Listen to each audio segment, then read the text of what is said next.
Assalamu alaikum, Betty, and welcome back to USA College of Pharmacy. Today, our topic of discussion is drug.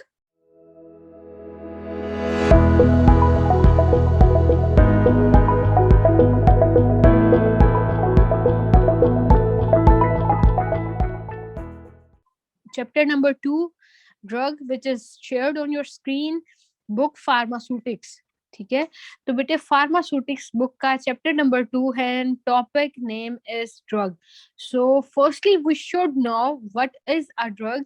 बेटे chapter number 1 में मैंने आपको बहुत अच्छे से एक्सप्लेन किया है कि ड्रग क्या होता है. जैसे अगर मैं बात कर रही हूँ कि ये फला ड्रग लिया, फला ड्रग से मुराद बेटे मंशियात नहीं होते. अगर आपके ज़हन में ये आए कि जैसे हम नॉर्मल लाइफ में बात करते हैं कि फला बंदा ड्रग्स लेता है, या उससे मुराद मंशियात नहीं है. ड्रग बेटे ऐसा कोई भी सब्सटेंस हम कंसिडर करते हैं. एक ना राइटर है एंसल, ठीक है बेटे, इसकी बुक को स्टैंडर्ड कंसिडर किया जाता है. और हालांकि जब हम भी फार्म डी कर रहे थे तो हमें भी एंसल की बुक से ही फार्मास्यूटिक्स पढ़ाई जाती थी. ठीक है, तो बेटे अकॉर्डिंग टू एंसल, एंसल हमारे पास राइटर है, इसने ड्रग को कैसे डिफाइन किया था कि एन एजेंट, कि बेटे कोई भी ऐसा एजेंट या कोई भी ऐसा substance which is use in the diagnosis, के बेटे जो किसी भी बीमारी की तशखीस के लिए इस्तेमाल होगा. अब तशखीस डायग्नोस करना, जैसे आप किसी डॉक्टर के पास जाते हैं तो बेटे एक तो होती है फिजिकल डायग्नोसिस, यानी कि वो आपको फिजिकली देखते हुए या हाथ लगाते हुए टच करते हुए बताता है जी आप कहते हैं मुझे यहाँ पर पेन है, तो वो एक इमेजिनरी डायग्नोसिस करता है. ठीक है, क्योंकि अगर वो कंसिडर करता है कि यहाँ पर बंदा कह रहा है पेन है, तो इस बॉडी एरिया के नीचे यानी कि स्किन के नीचे ये फला फला ऑर्गन्स हैं और इन ऑर्गन्स के अंदर कोई ना कोई इशू है, तो वो डायग्नोस कर देता है कि आपके इस पार्ट में ये स्वेलिंग है या इस पार्ट का अल्सर है, जो भी रिस्पेक्टिव वो डायग्नोसिस करेगा. अब बेटे उसको हम बोलते हैं कि वो इमेजिनरी डायग्नोसिस है या फिजिकल डायग्नोसिस है. ठीक है, और बेटे एक डायग्नोसिस होती है जो हम सब्सटेंस की मदद से करते हैं, जो कि हमारा ड्रग कहलाता है. ठीक है, अब जैसे बेटे हमारे पास सब्सटेंसेस हैं जिनको हम कहते हैं रेडियो आइसोटोप्स. ठीक है बेटे, रेडियो आइसोटोप्स क्या है? रेडियो आइसोटोप सब्सटेंसेस की एक ऐसी क्लास है जिसके अंदर हम अपने ड्रग को ह्यूमन बॉडी के अंदर एडमिनिस्टर करते हैं. जब बेटे एडमिनिस्टर करेंगे तो वो एक स्पेसिफिक टाइम पीरियड के बाद रेडिएशंस एमिट करना शुरू कर देगा, यानी कि बेटे उसके अंदर से शुआएं खारिज होती हैं और आउटसाइड द बॉडी एक डिटेक्टर होता है जो उन शुआओं को कैप्चर करता है. और कैप्चर करने के बाद बेटे वहां पर हमारी आप कह सकते हैं कि जो टारगेट सेल होता है उसका हमें पता चल जाता है. जैसे फॉर एग्जाम्पल के बेटे मैं अगर बॉडी है मेरी, इसके अंदर मैं डिटरमिन करना चाहती हूँ, फॉर एग्जाम्पल कोई भी पेशेंट है जिसको कैंसर है, लेकिन आप डिटरमाइन करना चाहते हैं कि जो कैंसरस सेल्स हैं वो इसकी बॉडी में कहाँ कहाँ पर हैं, तो आप क्या करेंगे, आप कोई ना कोई रेडियो आइसोटोप लेंगे, उसको बेटे उसकी बॉडी के अंदर एडमिनिस्टर करेंगे. अब जब आप एडमिनिस्टर करते हैं तो बेटे वो रेडिएशन एमिट करेगा, यानी कि रेडिएशन वो कब एमिट करता है, जब वो बेटे उन कैंसरस सेल्स के साथ जाकर बाइंड कर जाएगा, यानी कि आपकी बॉडी के अंदर जहां जहां कैंसर सेल्स हैं उन कैंसर सेल्स के साथ आपका रेडियो आइसोटोप बाइंड करेगा, रेडिएशन एमिट करेगा. आउटसाइड द बॉडी एक डिटेक्टर होता है जो उन शुआओं को एक्सेप्ट करता है और बेटे हमें पता चल जाता है कि जिस्म के इस हिस्से से शुआएं निकल रही हैं, तो हम बेटे उसको फिर डिटरमिन कर लेते हैं कि कहाँ कहाँ हमारे जो कैंसरस सेल्स हैं वो प्रेजेंट हैं. तो बेटे इस तरीके से हमने क्या किया कि हमने अपनी एक एजेंट की मदद से, एक सब्सटेंस की मदद से हमने हमारी बॉडी के अंदर कहाँ कहाँ पर जो कैंसरस सेल्स थे वो डिटरमिन कर लिए, यानी कि हमने तशखीस कर ली. दूसरे नंबर पे एक लफ्ज इस्तेमाल हुआ है, इट इज मिटिगेशन. मिटिगेशन का बेटे जो लफ्ज है ये मिटिगेट करने से यानी कि कम करने से निकला है, यानी कि ऐसा सब्सटेंस जिसको आप किसी भी बीमारी में इस्तेमाल करें और बेटे उसका मकसद क्या हो कि उस बीमारी की शिद्दत को कम करना. जैसे फॉर एग्जांपल बेटे अगर मुझे कोई भी ऐसा मेरा बॉडी इशू है जिसमें मुझे पेन बहुत ज्यादा फील हो रहा है, तो अब मेरे ड्रग का या मेरे सब्सटेंस का क्या काम होना चाहिए कि मैं ऐसा सब्सटेंस लूं जो मेरी उस पेन को रिड्यूस कर दे. तो बेटे कोई भी ऐसा सब्सटेंस जो मेरी पेन को रिड्यूस कर सकता है, यानी कि जो मेरा सिम्टम है, तो बेटे सिर्फ पेन ही नहीं, सिम्टम्स कोई भी हो सकते हैं. ठीक है, तो जैसे रेडनेस भी हो सकती है, कोई हमारा एलर्जिक सिम्टम्स भी हो सकता है, कफिंग स्नीजिंग कोई भी सिम्टम हो सकता है हमारा. तो बेटे कोई भी ऐसा सब्सटेंस जो किसी भी बीमारी के अंदर जो अलामात हैं या किसी भी बीमारी की जो शिद्दत है उसको कम करने के लिए इस्तेमाल हो, तो वो भी हमारा ड्रग ही कहलाएगा. ठीक है, तीसरे नंबर पे एक बेटे लफ्ज इस्तेमाल हुआ है ट्रीटमेंट, जिसको आप कहते हैं कि इलाज मुआलजा. ठीक है। जब भी बेटे कोई पर्सन एक हेल्दी होता है ना, यानी उसका हेल्दी होने का मतलब क्या है कि उसके बॉडी के अंदर जितने भी फंक्शंस हैं वो सारे नॉर्मली परफॉर्म हो रहे हैं, ठीक है। लेकिन बेटे जब एक हेल्दी पर्सन के अंदर वो फंक्शंस नॉर्मल परफॉर्म नहीं होते तो वो डिजीज्ड हो जाता है, यानी कि वो बीमार हो जाता है, इल हो जाता है। अब हमने क्या करना है कि अब हमने उस डिजीज से अब वापस अपने पेशेंट को हेल्दी तो करना है, तो बेटे उसके लिए हम एक ट्रीटमेंट प्लान करेंगे, एक पूरा मेडिकेशन प्लान करेंगे, जिसके अंदर बेटे हम डिटरमिन करेंगे कि हम इसको कौन कौन सी मेडिसिन दें जिसकी वजह से जो हमारा पेशेंट है वो ठीक हो सकता है, ठीक है। उस हो सकते को जो कंडीशन होती है उसको हम कहते हैं कि वो ट्रीटमेंट है। लेकिन बेटे जब पेशेंट क्योर हो जाएगा, यानी कि मुकम्मल ठीक हो जाएगा, मुकम्मल तौर पर सेहत याब हो जाएगा, यानी कि वापस उस अपनी हेल्दी कंडीशन में रिस्टोर कर लेगा अपनी हेल्दी कंडीशंस को, तो बेटे उसके लिए जो हम टर्म इस्तेमाल करते हैं उसको हम क्योर कहते हैं, ठीक है। अगर आप आगे देखें तो हमारे पास लास्ट वर्ड है प्रिवेंशन। प्रिवेंशन बोलते हैं बेटे रोकथाम। जैसे आप देखिए कि वैक्सीन को इस्तेमाल किया जाता है किसी भी, जैसे आप वायरस देखते हैं, जैसे कोविड था, कोविड के अंदर क्या हुआ कि हमारी वैक्सीन आई, साइनोफॉर्म, साइनोवैक, डिफरेंट वैक्सीन आई। तो बेटे इन वैक्सीन का मकसद क्या था कि जो बीमारी थी, जो हमारा ये वायरस आपका कॉज कर रहा है कोविड, तो बेटे इसके अंदर उसकी रोकथाम के लिए उसको इस्तेमाल किया गया वैक्सीन को। तो बेटे प्रिवेंशन हम कहते हैं कि जब भी हम किसी बीमारी की रोकथाम के लिए कोई एजेंट इस्तेमाल करते हैं तो वो भी ड्रग कहलाएगा। जो भी बेटे सब्सटेंस हम किसी भी बीमारी से मुकम्मल सेहत याबी के लिए इस्तेमाल करेंगे वो भी ड्रग कहलाएगा। जो बेटे किसी भी बीमारी की इलाज मुआलजे में इस्तेमाल करेंगे वो भी ड्रग कहलाएगा। और जो किसी भी बीमारी की जो अलामात है या बीमारी की जो शिद्दत है उसको कम करने के लिए इस्तेमाल करेंगे तो बेटे वो भी हमारा ड्रग ही कहलाएगा। और लास्ट पे है बेटे डायग्नोसिस, कि जो भी सब्सटेंस बेटे किसी भी बीमारी की तशखीस में इस्तेमाल होगा, डायग्नोसिस बोलते हैं तशखीस को, तो उसको भी हम ड्रग ही कंसिडर करेंगे। तो बेटे ये अंसल एक राइटर था जिसने एक बहुत अच्छी डेफिनेशन दी कि कोई सा भी सब्सटेंस जो बेटे इन पांचों पर्पसेस में या इनमें से किसी भी एक पर्पस में इस्तेमाल होगा उसको हम ड्रग कहेंगे, ठीक है। अगर आप आगे देखें तो बेटे उन्होंने हमें क्लासिफिकेशन, ये हमें क्लियर हो गया कि ड्रग क्या होता है, ठीक है। तो बेटे आगे क्लासिफिकेशन अगर आप देखें तो उन्होंने बताया कि हम अपने ड्रग को किस तरह क्लासिफाई कर सकते हैं, किस तरह मुख्तलिफ क्लासेस में डिवाइड कर सकते हैं।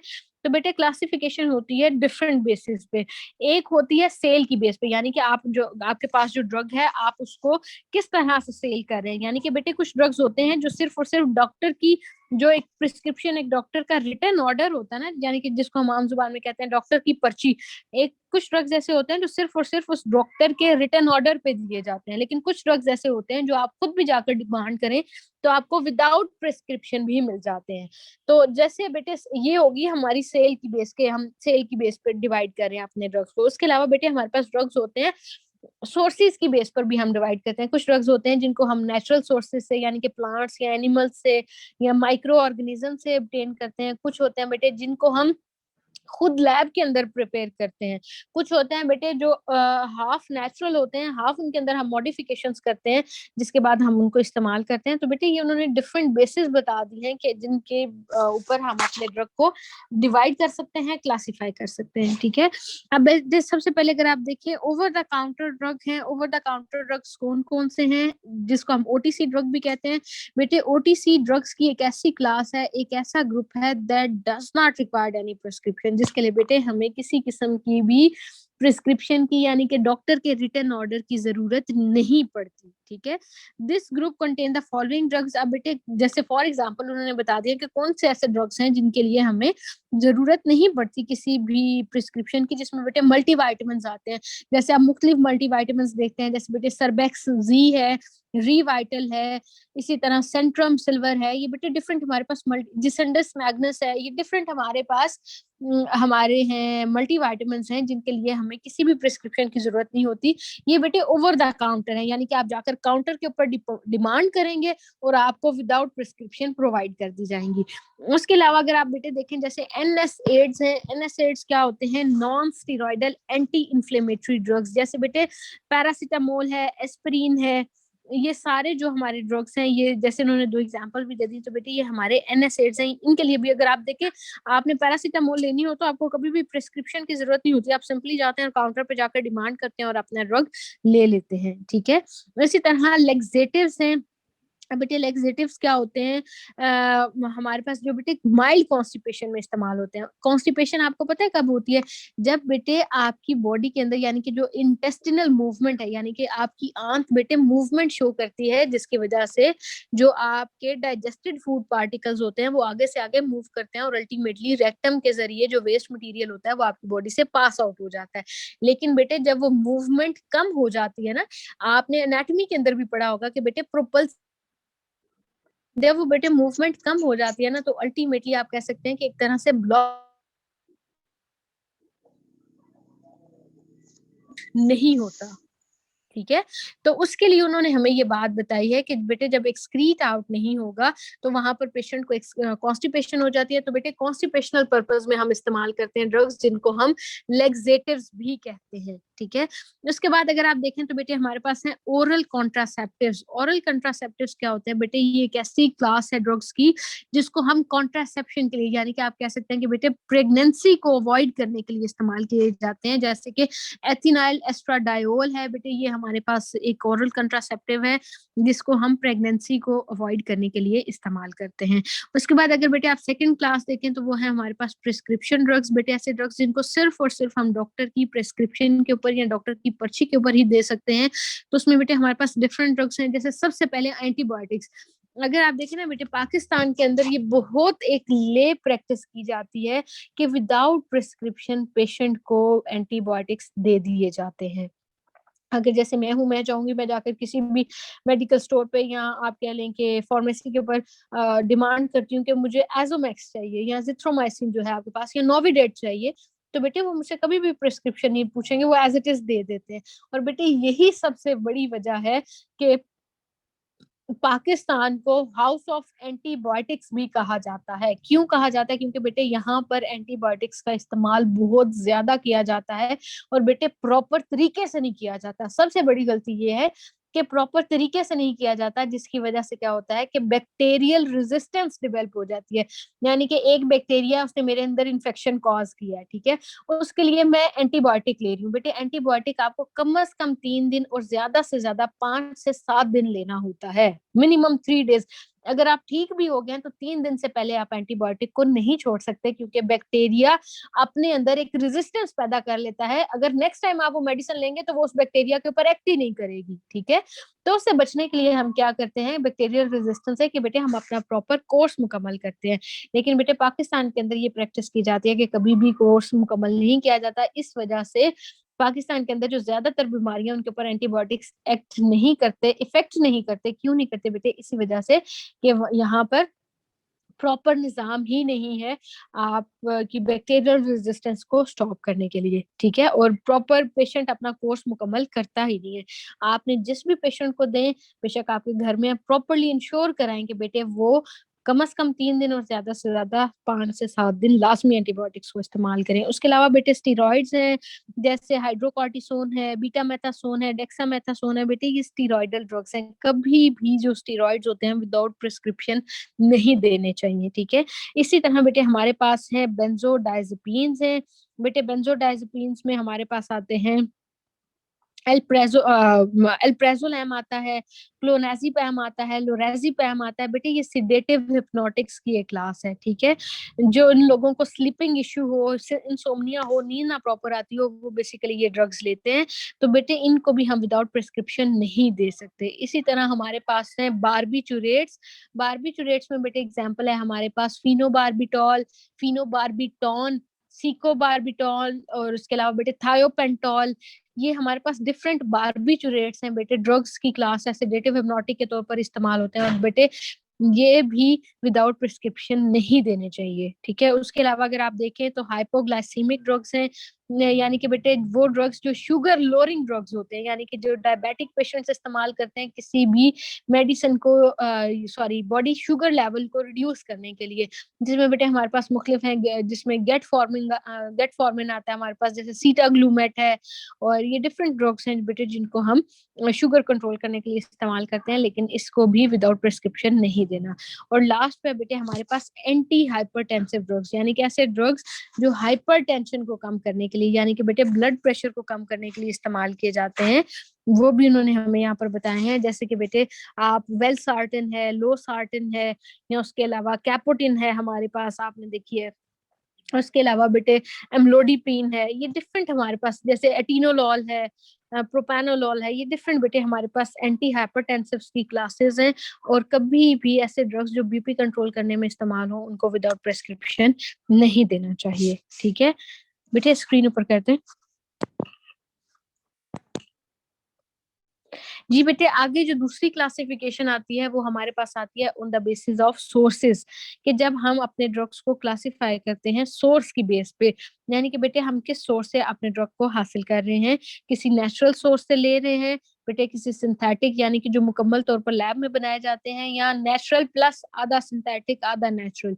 तो बेटे ये टोटली डिपेंडेंट होता है कि हम किस जगह से अपने ड्रग को ऑब्टेन कर रहे हैं। ठीक है, तो उन्होंने बताया है कि सोर्सेज की बेस पर 3 क्लासिफिकेशन है। नेचुरल यानी कि जो बिल्कुल कुदरती होंगे, जो यहाँ तो हमारे पास पौधों से या जानवरों से या माइक्रो ऑर्गेनिज्म से या मिनरल से हम हासिल करते हैं, वो सारे हमारे नेचुरल सोर्सेज आते हैं।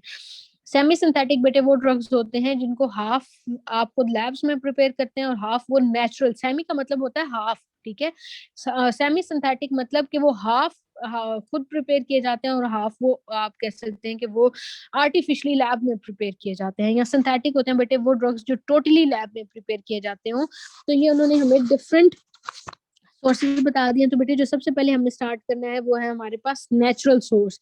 नेचुरल सोर्स क्या होता है कि बेटे ये ऐसा एक सोर्स है हमारे पास ड्रग्स का ऑब्टेन करने का, यानी कि जिसमें बेटे हमारे पास सारे नेचुरल सोर्सेज आते हैं, जैसे प्लांट्स आ जाएंगे, एनिमल्स आ जाएंगे, माइक्रो ऑर्गेनिज्म जैसे बैक्टीरिया वगैरह होते हैं, उसके अलावा बेटे मिनरल्स आ जाएंगे। तो ये सारे हमारे पास डिफरेंट सोर्सेज हैं। ठीक है, अगर आप आगे देखें तो बेटे उन्होंने हमें बताया हुआ भी है कि प्लांट सोर्स में क्या है, प्लांट सोर्स या ड्रग में कि ये बेटे ऐसे ड्रग्स होते हैं जिनको हम मोस्टली प्लांट से ऑब्टेन करते हैं। ठीक है, वो हमारे प्लांट सोर्स के ड्रग कहलाएंगे।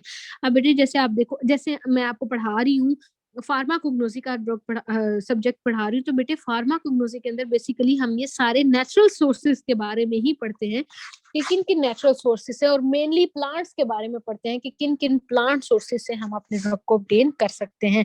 अब बेटे उसमें हमने पढ़ा था कि रेजरपीन होती है, राउवुल्फिया सर्पेंटिना हमारा एक प्लांट है।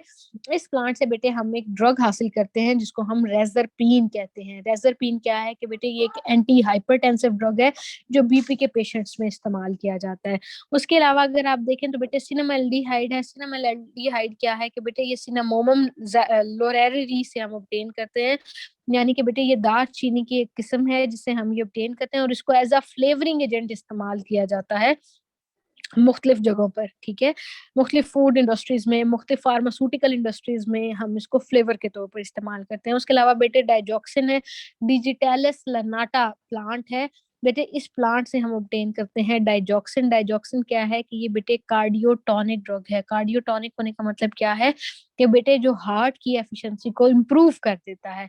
हार्ट एफिशिएंसी क्या होती है बेटे, अगर आप देखें तो हार्ट एफिशिएंसी में हमारे पास आ जाते हैं मोस्टली जैसे बेटे डिजीजेस हैं, कंजस्टिव हार्ट फेलियर है या हार्ट अटैक है, तो बेटे ये क्या करते हैं कि इनकी वजह से हमारे जो हार्ट की एफिशिएंसी है, यानी कि ब्लड पंप करने की जो एक कुवत है, वो बेटे कम हो जाती है। तो उसको बेहतर बनाने के लिए हम डाइजॉक्सिन इस्तेमाल करते हैं, जो कि हम प्लांट से हासिल करते हैं, और प्लांट नेम है डिजिटालिस लर्नाटा। ठीक है, इसी तरह बेटे हमारे पास एनिमल्स हैं, ये मुख्तलिफ ड्रग्स हैं जो हम एनिमल्स से भी लेते हैं। तो बेटे उन ड्रग्स को हम कहेंगे कि वो एनिमल सोर्स के ड्रग हैं। जैसे बेटे इंसुलिन है, इंसुलिन आपको पता है कि एनिमल सोर्स से obtain की जाती है, पेनक्रियाज में प्रोड्यूस होती है। उसके अलावा जितने भी सेक्स हार्मोन्स हैं, जैसे बेटे मेल्स के अंदर हमारे पास है टेस्टोस्टेरोन, फीमेल्स के अंदर है एस्ट्रोजन या प्रोजेस्टेरोन, तो बेटे ये सेक्स हार्मोन भी इस्तेमाल किए जाते हैं। उसके अलावा है थायरोक्सिन। थायरोक्सिन क्या है कि बेटे ये ग्रोथ हार्मोन है जो ग्रोथ पर्पज के लिए यूटिलाइज किया जाता है। ठीक है, इसी तरह बेटे अगर आप आगे देखें तो हमारे पास है माइक्रोबियल सोर्सेज, यानी कि ऐसे ड्रग्स जिनको हम माइक्रो ऑर्गेनिज्म से obtain करते हैं, यानी कि डिफरेंट माइक्रो ऑर्गेनिज्म, बैक्टीरिया हो सकते हैं, वायरसेस हो सकते हैं, डिफरेंट माइक्रो ऑर्गेनिज्म से जिन ड्रग्स को obtain करेंगे उनको हम कहते हैं कि वो हमारा माइक्रोबियल सोर्स है। जैसे बेटे एंटीबायोटिक्स हैं जो मोस्टली बैक्टीरिया से obtain करते हैं, वैक्सीन हैं जो वायरस से obtain करते हैं, इसी तरह इंसुलिन है, तो बेटे इंसुलिन भी आपको पता है जेनेटिक रिकॉम्बिनेशन एक टेक्नीक है जिसके अंदर हम बैक्टीरियल प्लाज्मिड के अंदर इंसुलिन का जीन डाल देते हैं और वो मल्टीप्लाई होता रहता है, जिसकी वजह से हम एट द एंड इंसुलिन को ऑब्टेन कर लेते हैं। ये माइक्रो के अंदर आपने डिटेल प्रोसेस पढ़ा है जेनेटिक रिकॉम्बिनेशन, ठीक है। इसी तरह बेटे हमारे पास आगे हैं मिनरल सोर्सेज हैं। मिनरल सोर्सेज में जैसे डिफरेंट मिनरल्स आते हैं, जिंक है, आयोडीन है। अब बेटे आप अगर मल्टीविटामिन्स को देखें तो डिफरेंट मल्टीविटामिन्स में हमारे साथ पास ये ट्रेस एलिमेंट्स होते हैं, जिंक, आयोडीन, मैग्नीशियम, पोटेशियम। तो बेटे ये सारे हमारे पास मिनरल्स कंसिडर किए जाते हैं जिनको हम एज अ ड्रग यूज करते हैं।